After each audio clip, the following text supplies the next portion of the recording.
Louis and Bebe Barron created a soundtrack that was like no other soundtrack that had ever existed before. And they invented electronic music that you know today. There were not even half a dozen people who were doing electronic music at that point, and there wasn't any commercial equipment, so Louis had to build everything.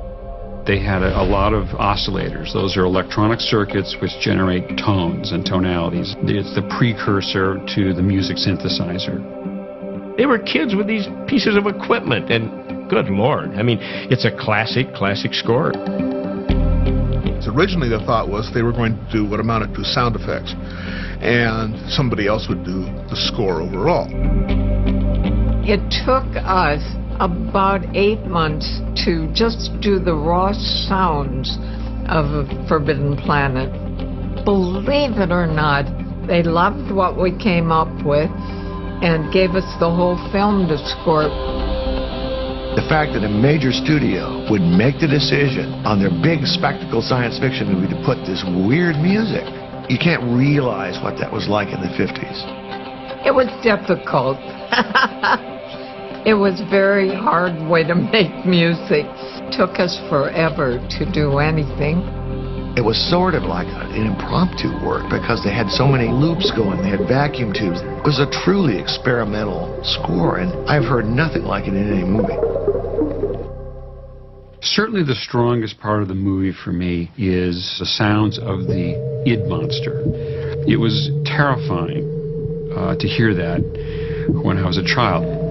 Your imagination was fueled by the sound of that creature. Joe, what? Do you hear something? Like what?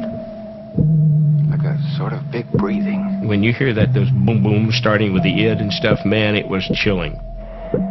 I mean, people shivered in fright, and people would come up and say to us, your music for the id sounds just like dreams that I have all the time, and it was like they're subconscious. So that's, of course, what we like best to hear. You're expressing our subconscious. The genius of the score is the fact that the score plays as music and sound effects at the same time, and they carry a mood and tone every bit as much as if it was a full orchestra. Unfortunately, we had to contend with the musicians' union. This was the only feature film released from a studio that had a score that involved no musicians. Since they weren't using traditional instruments, they couldn't take the credit of being musicians, so they made them take a credit of electronic tonalities.